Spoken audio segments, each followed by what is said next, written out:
Hello guys, welcome to our YouTube channel स्विफ्टिकुलम। तो last session में हमने स्विफ्ट के कुछ बेसिक्स के बारे में डिस्कस किया था, जैसे कि how to declare constant and variables and what are the data types in Swift, and Swift के कुछ बेसिक फीचर्स के बारे में डिस्कस किया था। तो इस सेशन में हम स्विफ्ट के कुछ ऑपरेटर्स के बारे में डिस्कस करेंगे। तो लेट्स स्टार्ट।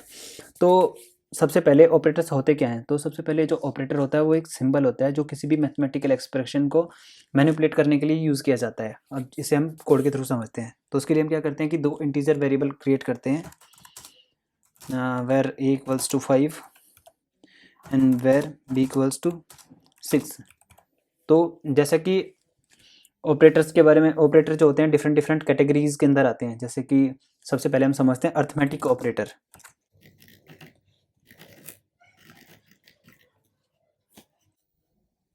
तो अर्थमेटिक ऑपरेटर में क्या होता है कि जो हमारे कि हम दो वेरिएबल्स की जो वैल्यूज़ हैं उनका सम कर सकते हैं, तो उसके लिए प्लस हो गया। सब्ट्रैक्ट कर सकते हैं तो उसके लिए माइनस हो गया। मल्टीप्लाई कर सकते हैं तो उसके लिए मल्टीप्लाई का सिंबल हो गया। डिवाइड कर सकते हैं तो उसके लिए डिवाइड का सिंबल हो गया हमारे पास।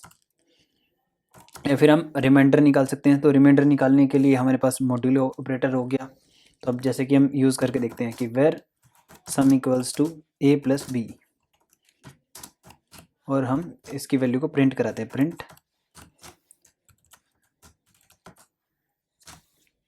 सम equals to comma sum, run करते हैं अपने प्रोग्राम को। तो इसने लिखा है सम इक्वल्स टू 11, तो इसने क्या किया कि यहाँ पे सम कर दिया है। इसी तरह से हम सब्ट्रैक्ट भी कर सकते हैं। वेर एस यू बी सब बी माइनस ए प्रिंट सब इक्वल्स टू कॉमा सब। तो ये यहाँ पे क्या करेगा, 6 में से 5 गए 1, तो यहाँ पे ये 1 प्रिंट कराएगा। तो इस तरीके से हम सारे के सारे जो ऑपरेटर अर्थमेटिक ऑपरेटर्स हैं उनको यूज़ कर सकते हैं। तो जैसे कि मल्टीप्लाई कर सकते हैं, हम डिवाइड कर सकते हैं, और यहाँ पे रिमाइंडर निकाल सकते हैं। तो ये हो गए हमारे अर्थमेटिक ऑपरेटर्स। तो अब हमारे कुछ और ऑपरेटर होते हैं, जैसे कि दूसरी जो कैटेगरी हमारी वो है कंपैरिजन।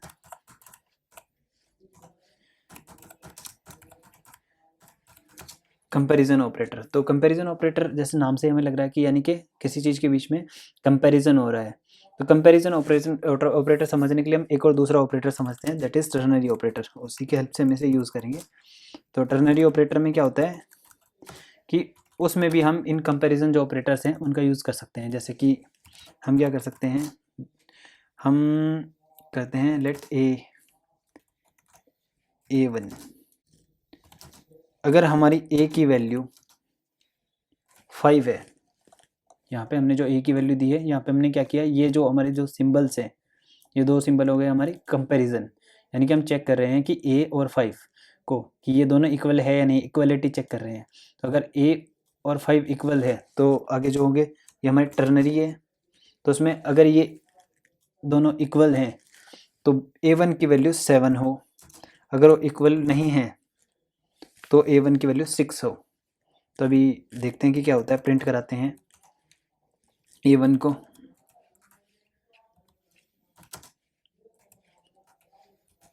तो अभी जो हमारा a है वो a 5 के इक्वल है, तो इसको क्या देना चाहिए, इसमें 7 प्रिंट कराना चाहिए a1 की वैल्यू को। तो उसने यहाँ पे 7 प्रिंट कराया। तो यहाँ पे जो ये ऑपरेटर लगा है इसके बीच में, a और 5 के बीच में, ये हमारा कंपैरिजन ऑपरेटर है। तो कंपैरिजन ऑपरेटर में जो हमारे ऑपरेटर आते हैं उसमें क्या होता है कि एक हमारा इक्वलिटी चेक करने के लिए होता है, एक हमारा नॉट इक्वल चेक करने के लिए हो गया, या फिर less than, greater than, and less than equals to, and greater than equals to. तो यहाँ पे हम ये सब चीज़ें चेक कर सकते हैं कि ये इसके इक्वल नहीं है, तब भी यहाँ पे वैल्यू असाइन कर सकते हैं। इस तरीके से हम कंपैरिजन ऑपरेटर का यूज़ कर सकते हैं। और हमने इस एक ऑपरेटर, यहाँ पे दो ऑपरेटर सीख लिया, comparison operator and ternary operator. तो अब आगे चलते हैं हम। हमारा जो नेक्स्ट कैटेगरी है ऑपरेटर की वो है हमारी लॉजिकल ऑपरेटर्स। तो लॉजिकल ऑपरेटर्स में क्या होता है कि हम उसके अंदर अपने ये चेक कर सकते हैं, जैसे कि चेक कर सकते हैं डबल जो कंडीशंस होती हैं, जैसे कि हम उसमें एंड का यूज़ कर सकते हैं, और का यूज़ कर सकते हैं, एंड नॉट इक्वल्स टू का नॉट का यूज़ कर सकते हैं। तो लॉजिकल में क्या होता है कि जैसे कि हमने यहाँ पे एक कंडीशन चेक की, तो उसमें हम दो को एक साथ चेक कर सकते हैं। जैसे कि ये यूज़ करते हैं इसको A2 को,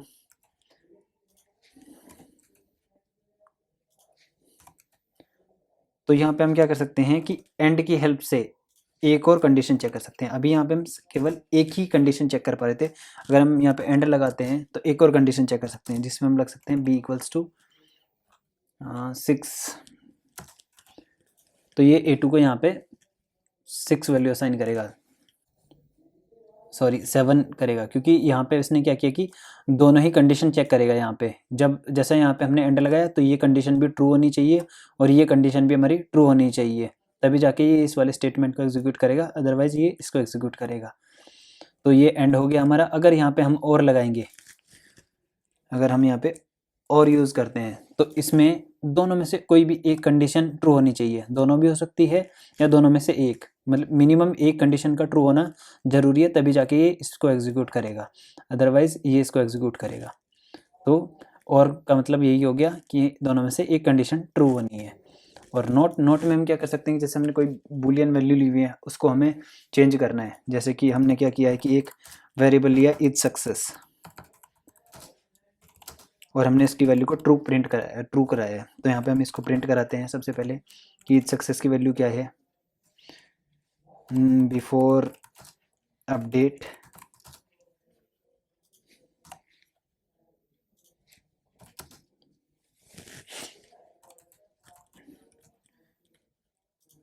और अब हम क्या करते हैं, इज सक्सेस की वैल्यू को प्रिंट कराते हैं दोबारा कि उससे जो होगा आफ्टर अपडेट नोट लगाते हैं इज सक्सेस। तो ये क्या करता है अब देखते हैं। तो ये बिफोर अपडेट क्या था, ट्रू था, इसने इसकी वैल्यू को क्या किया, चेंज कर दिया, अपडेट कर दिया, टॉगल कर दिया है, इसने ट्रू को फॉल्स कर दिया है इसमें नोट लगाते ही। तो इसका यूज़ ये हो गया।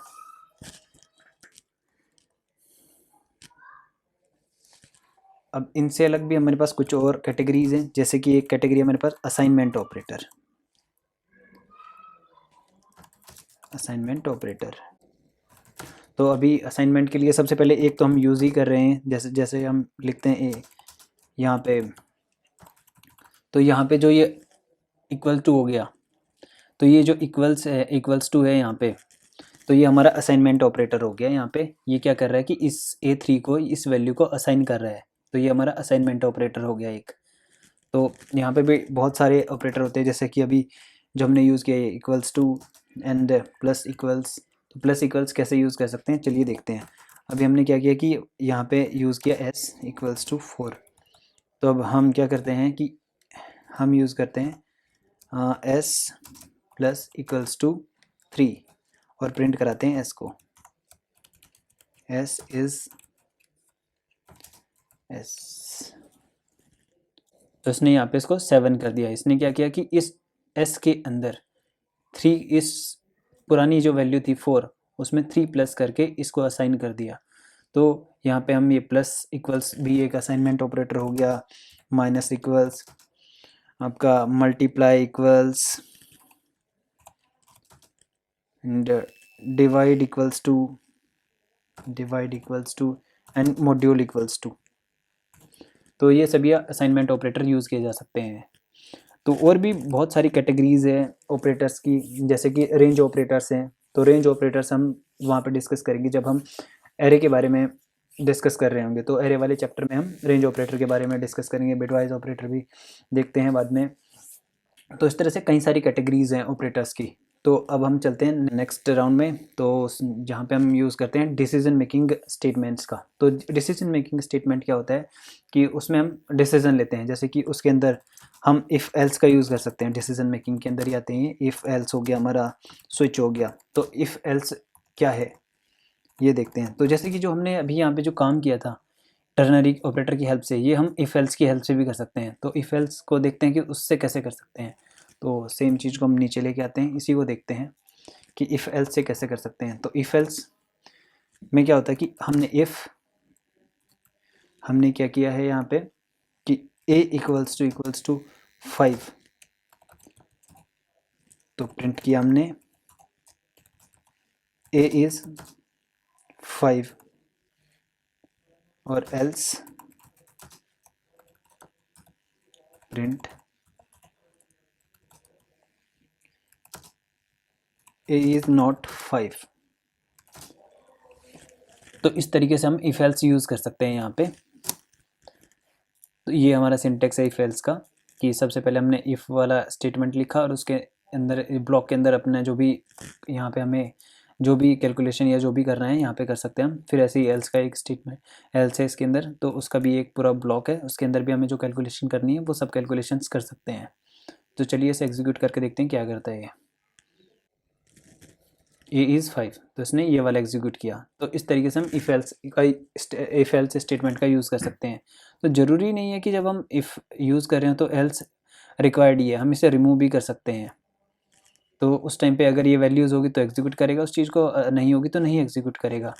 ये हुआ जैसे कि हम इफ़ यूज़ कर सकते हैं, इफ़ एल्स यूज़ कर सकते हैं और एल्स इफ़ भी यूज़ कर सकते हैं, कि हमें जैसे कि एक और कंडीशन लगानी है ए इक्वल्स टू 6, तो हम इस तरीके से भी यूज़ कर सकते हैं इसे, प्रिंट ए इज़ 6। तो ये हमारा हो गया यहाँ पे इफ़, फिर उसके बाद एल्स इफ़ एल्स, और यहाँ पे जो हमारे एल्स इफ़ है वो नेस्टेड हो सकते हैं, कितने भी हम बना सकते हैं बाहर, और इसके अंदर भी इफ़ एल्स यूज़ कर सकते हैं। तो ये हमारा एल्स इफ़ हो गया। अब समझते हैं हम तीसरा अपना decision making statement, second decision making statement, जो कि है हमारा स्विच स्टेटमेंट।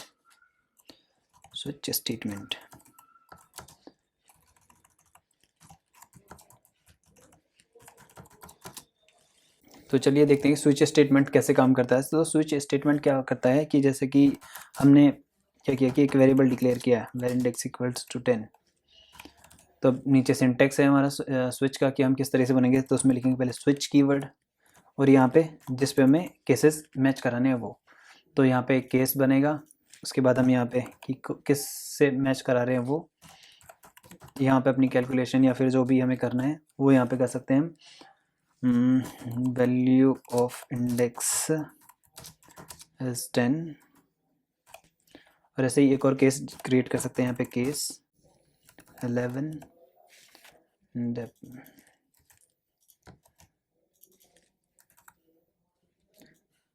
यहाँ पे हम मल्टीपल इस तरह से ऐड कर सकते हैं, मल्टीपल केसेस की। और एक लास्ट में होगा हमारा डिफ़ॉल्ट केस, कि अगर कोई भी वैल्यू नहीं है तो ये उसमें चला जाएगा डिफ़ॉल्ट केस में।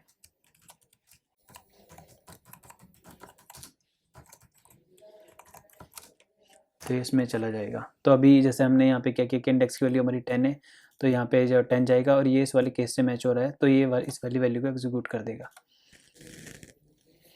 तो अभी ये इसके अंदर जा रहा है, वैल्यू ऑफ इंडेक्स इज़ 10, क्योंकि हमने 10 ही इसकी वैल्यू दी है। तो यहाँ पे हम मल्टीपल वैल्यूज़ भी असाइन कर सकते हैं, जैसे कि अगर हमें यहाँ पे कि 13 भी चेक करनी है तो कोमा लगा के हम 13 डाल सकते हैं कि हमारी क्या वैल्यूज़ हैं। इस तरीके से हम चेक कर सकते हैं। अब जैसे कि एक और ऑपरेटर होता है, हम उनका भी यूज़ करके देख लेते हैं यहाँ पे, जो कि रेंज ऑपरेटर होते हैं। तो रेंज का भी यूज़ करके देख लेते हैं। जैसे कि हम क्या करते हैं कि हम कोई नंबर नहीं पता कि ये 10 है, तो हम क्या करते हैं for डॉट 10। तो अब देखते हैं कि अब ये क्या एग्जीक्यूट करता है। इसने दिखाया यहाँ पे वैल्यू ऑफ इंडेक्स इज़ 10, क्योंकि हमने क्या किया कि यहाँ पे ये जो हमने यहाँ पे रेंज ऑपरेटर यूज़ किया, तो ये क्या करता है कि 4 से लेके 10 तक की रेंज में चेक करता है। जैसे कि अगर हम इसमें 6 पास करेंगे तो ये तब भी इसी के अंदर जाएगा, वैल्यू ऑफ इंडेक्स इज़ 10। तो ये इस तरीके से काम कर रहा है। तो ये जो हमारा है इसको हम बोलते हैं क्लोज रेंज ऑपरेटर। तो इसी तरीके से जो हमने रेंज ऑपरेटर के बारे में स्टार्टिंग में बोला था कि एरे में डिस्कस करेंगे, तो इसे एरे में डिस्कस करेंगे सही से, ये किस तरीके से काम करता है, सारी वैल्यूज़ वगैरह प्रिंट करा के। अभी यहाँ पे छोटा सा ही डेमो था रेंज ऑपरेटर का।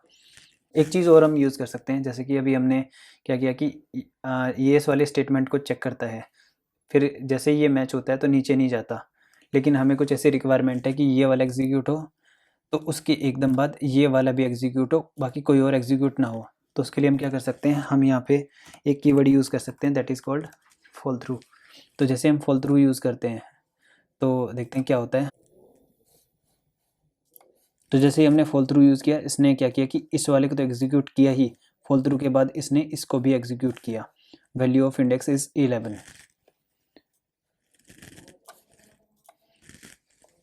सो गाइज आज के लिए इतना ही। आई होप आपको ये सेशन पसंद आएगा। Please do like and share the videos and don't forget to subscribe the channel.